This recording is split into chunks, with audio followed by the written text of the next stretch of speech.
নমস্কার, আমি কৌশিক রায়।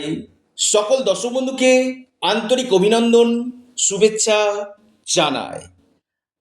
আগামীকাল 21শে মার্চ শনিবার তিনটি রাশির হঠাৎ অর্থপ্রাপ্তি নিশ্চিত হতে চলেছে।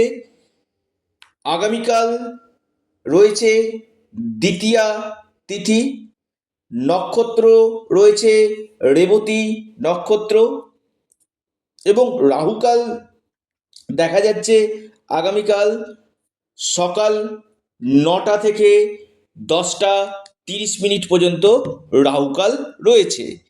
এই রাহুকালের সময়টাতে আপনারা কোনো শুভ কাজ, কোনো গুরুত্বপূর্ণ কাজ আপনারা করবেন না। দিনের বাকি সময়টা বিশেষভাবে যে কোনো শুভ কাজের জন্য করতে কিন্তু পারেন।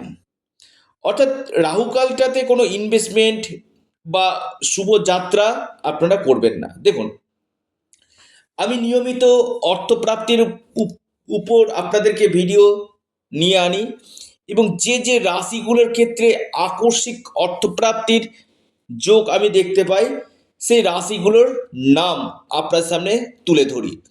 যদি আপনার রাশি থাকে, অবশ্যই আপনার আগামীকাল যে কোনো দিক থেকে আকস্মিক ধনপ্রাপ্তি ঘটতে পারে।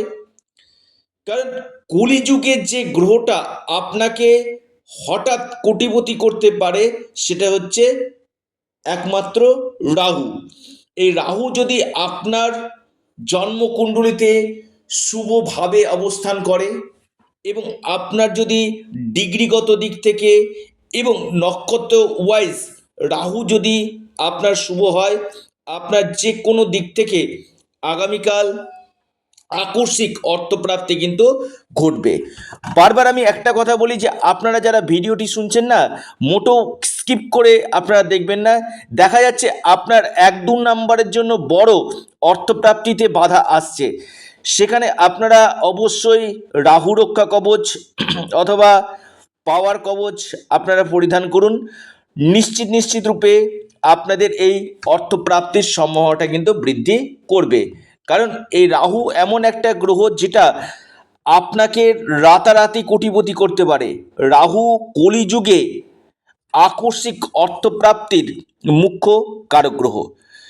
শুধুমাত্র একটা ভিডিও দেখে বড় সিদ্ধান্ত আপনারা নেবেন না।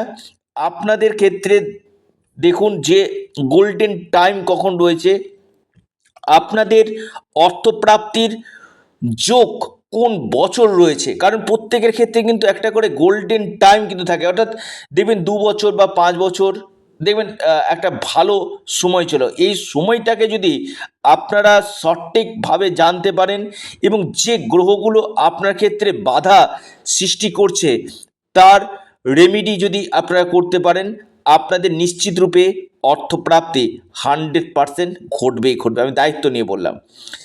কারণ অর্থপ্রাপ্তির মুখ্য কারক গ্রহকে রাহু। এই রাহু রক্ষা কবচ অথবা পাওয়ার কবচ আপনারা পরিধান করুন। দেখবেন যে আপনাদের যে কোনো দিক থেকে, আবারও বলি, যে কোনো দিক থেকে আপনাদের আকস্মিক অর্থপ্রাপ্তি ঘটবে। যে 3 রাশির আমি নাম বলবো এবং আপনাদের লাকি নাম্বার, শুভ সময় আপনাদেরকে জানাবো। দেখুন, অর্থাৎ এই 3টা রাশি আপনার ভাগ্যকে বদলে দিতে পারে। আপনার আগামীকাল আকস্মিক অর্থপ্রাপ্তি ঘটাতে কিন্তু পারে। তো তার আগে যারা আমার সাথে পরামর্শ করতে চাইছেন, অনলাইন কনসালটেন্সি করতে চাইছেন, আপনারা স্ক্রিনে দেওয়া হোয়াটসঅ্যাপ বুকিং নাম্বারে যোগাযোগ করুন। এটা সম্পূর্ণরূপে অনলাইন সার্ভিস এবং সম্পূর্ণরূপে এটি পেড সার্ভিস। আসি আলোচনাতে।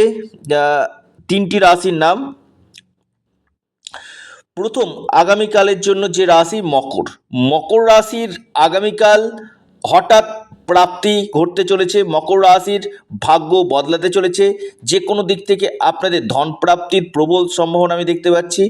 আপনাদের লাকি নাম্বার 8 এবং 6। আপনাদের যে শুভ সময় সকাল 10টা 45 মিনিট থেকে আপনার 11টা 50 মিনিট পর্যন্ত সময়টা শুভ। এরপর যে মহা সৌভাগ্য রাশি, অর্থপ্রাপ্তির গাঢ় যোগ রয়েছে মকর রাশির পর, সেটি হচ্ছে বৃষ রাশি।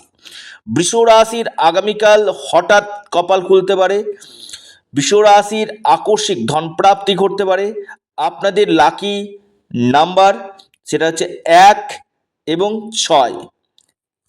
আপনাদের যে শুভ সময় যেটা দেখা যাচ্ছে, সকাল 11টা 2 মিনিট থেকে দুপুর 12টা 6 মিনিট পর্যন্ত সময়টা শুভ। তুলা রাশি, আগামীকাল তুলা রাশির আকস্মিক অর্থপ্রাপ্তির গাঢ় সম্ভাবনা আমি দেখতে পাচ্ছি।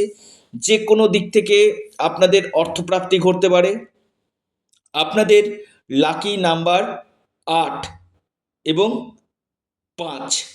আপনার যে শুভ সময় যেটা রয়েছে তুলা রাশির ক্ষেত্রে, সকাল 10টা 33 মিনিট থেকে 11টা 40 মিনিট পর্যন্ত টাইমটা আপনাদের ক্ষেত্রে শুভ। অর্থাৎ এই 3টি রাশির ক্ষেত্রে আমি বলবো অতি গাঢ় সম্ভাবনা আমি দেখতে পাচ্ছি। যারা যোগাযোগ করতে চাইছেন, অনলাইন কনসালটেন্সি করতে চাইছেন, স্ক্রিনে দেওয়া হোয়াটসঅ্যাপ বুকিং নাম্বারে আপনারা যোগাযোগ করুন। এর সাথে সাথে অবশ্যই যারা পাওয়ার কবচ অথবা রাহুরক্ষা কবচ দিতে ইচ্ছুক রয়েছেন, আপনারা অবশ্যই কন্ট্যাক্ট করতে পারেন স্ক্রিনে দেওয়া হোয়াটসঅ্যাপ বুকিং নাম্বারে। আপনারা অবশ্যই আপনাদের প্রিয় চ্যানেল অ্যাস্ট্রো এডুকেশন ইউটিউব চ্যানেলটিকে আপনারা সাবস্ক্রাইব করুন। ভিডিওটি ভালো লেগে থাকলে ভিডিওটিকে আপনারা লাইক করুন এবং ভিডিওটিকে প্রচুর শেয়ার করুন। অবশ্যই অ্যাস্ট্রো এডুকেশন ইউটিউব চ্যানেলটিকে সাবস্ক্রাইব, লাইক, শেয়ার করতে ভুলবেন না। নমস্কার, ধন্যবাদ।